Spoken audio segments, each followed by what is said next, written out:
Electromagnetic spectrum, विद्युत चुंबकीय तरंगे। क्या है ये? विद्युत चुंबकीय तरंगे।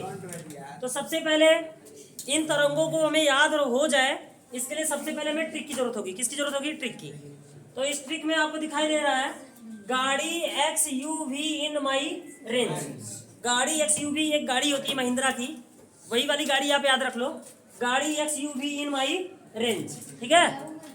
अब ये जो इसको हम देखो यहाँ पे अरेंज करेंगे, तो हमने लिखा गाड़ी XUV इन माई रेंज।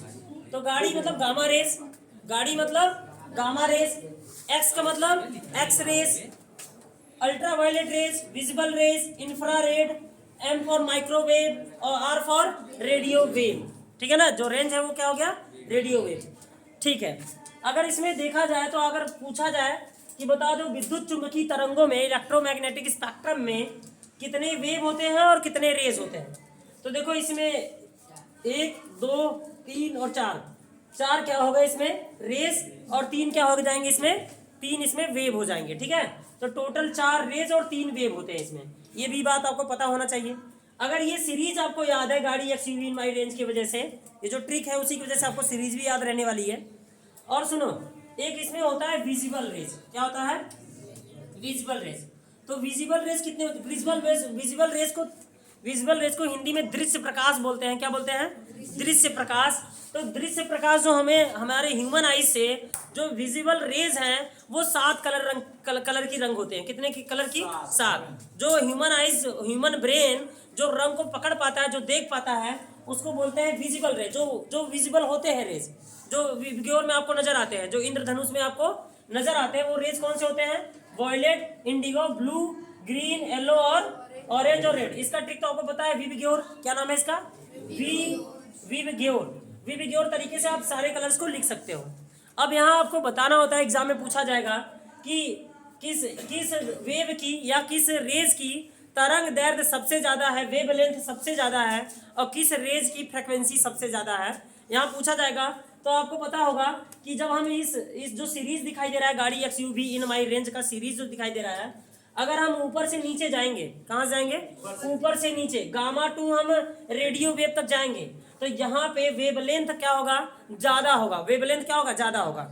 अब मैं कह सकता हूँ कि गामा रेज में और रेडियो वेव में किसका वेवलेंथ ज्यादा, तो हम कहेंगे रेडियो वेव का वेवलेंथ सबसे ज्यादा होगा। और उसी तरह से इसका जस्ट अपोजिट होता है, अगर हम नीचे से ऊपर जाएं तो यहाँ फ्रिक्वेंसी ज्यादा होगी। क्या ज्यादा होगी? फ्रिक्वेंसी। तो देखो, अगर मैं कहूँ रेडियो वेव और गामा रेज में किसकी आवृत्ति ज्यादा, किसकी फ्रिक्वेंसी ज्यादा, तो हम कहेंगे कि फ्रिक्वेंसी सबसे ज्यादा गामा रेज की होगी। अगर मैं यहाँ पे कहूँ एक्स रेज और इंफ्रारेड, एक्स रेज और इंफ्रारेड किसका वेवलेंथ ज्यादा, तो जो नीचे रहेगा उसका वेवलेंथ ज्यादा होगा और जो ऊपर रहेगा उसका फ्रिक्वेंसी ज्यादा रहेगा। समझ में आया? मैं कहूँ कि बताओ माइक्रोवेव और रेडियो वेव में सबसे कम आवृत्ति किसकी है, तो हम कहेंगे रेडियो वेव की आवृत्ति कम है, मतलब फ्रिक्वेंसी सबसे कम रेडियो वेव की है। और मैं कहूँ कि किसका वेवलेंथ ज्यादा है, तो जिसका फ्रिक्वेंसी कम रहेगा उसी का वेवलेंथ भी ज्यादा रहेगा। जो काम इधर हुआ है, जो इधर हुआ है, वही चीज यहाँ पे देखने को मिलेगा। ठीक है।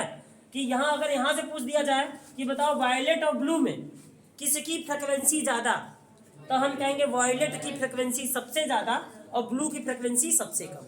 अगर मैं कहूँ कि वेवलेंथ तब किसका ज्यादा, तो जिसकी फ्रिक्वेंसी सबसे कम होगी उसका वेवलेंथ सबसे ज्यादा होगा। क्लियर है? Frequency inversely proportional to wavelength. समझ गए कि नहीं? फ्रिक्वेंसी जो होगी वो इनवर्सली प्रोपोर्शनल किसकी होती है? वेवलेंथ की होती है। अगर ये ज्यादा हो रहा है तो ये कम हो जाएगा। क्लियर है? इनवर्सली रिलेशन होता है। तो एक को देख रहे हो तो आप दूसरा आराम से बता दोगे। देखो यार, रेड है, अगर मैं कहूँ कि बता दो इंडिगो और रेड में किसकी फ्रिक्वेंसी ज्यादा, तो हम कहेंगे इंडिगो की फ्रिक्वेंसी ज्यादा और रेड की फ्रिक्वेंसी सबसे कम है। इसका मतलब इसका वेवलेंथ सबसे ज्यादा है। इसलिए रेड वाला जो कलर होता है वो काफी दूर से भी क्या हो जाता है? नजर आ जाता है कि इसका वेव वाला लेंथ क्या होता है? बहुत ज्यादा होता है। वेव वाला लेंथ बोले तो वेव लेंथ, ठीक है ना, बहुत ज्यादा होता है, इसीलिए दिख जाएगा दूर से। और इंडिगो फैल जाता है इसलिए वो दिखेगा नहीं। तो ये था इलेक्ट्रोमैग्नेटिक स्पेक्ट्रम। इसे आप बहुत अच्छे तरीके से नोट डाउन करेंगे। इसका एकदम लास्ट टॉपिक जो बचा है वो हमारा है हर्ट्ज एक्सपेरिमेंट। उसके बाद में इलेक्ट्रोमैग्नेटिक स्पेक्ट्रम फिनिश।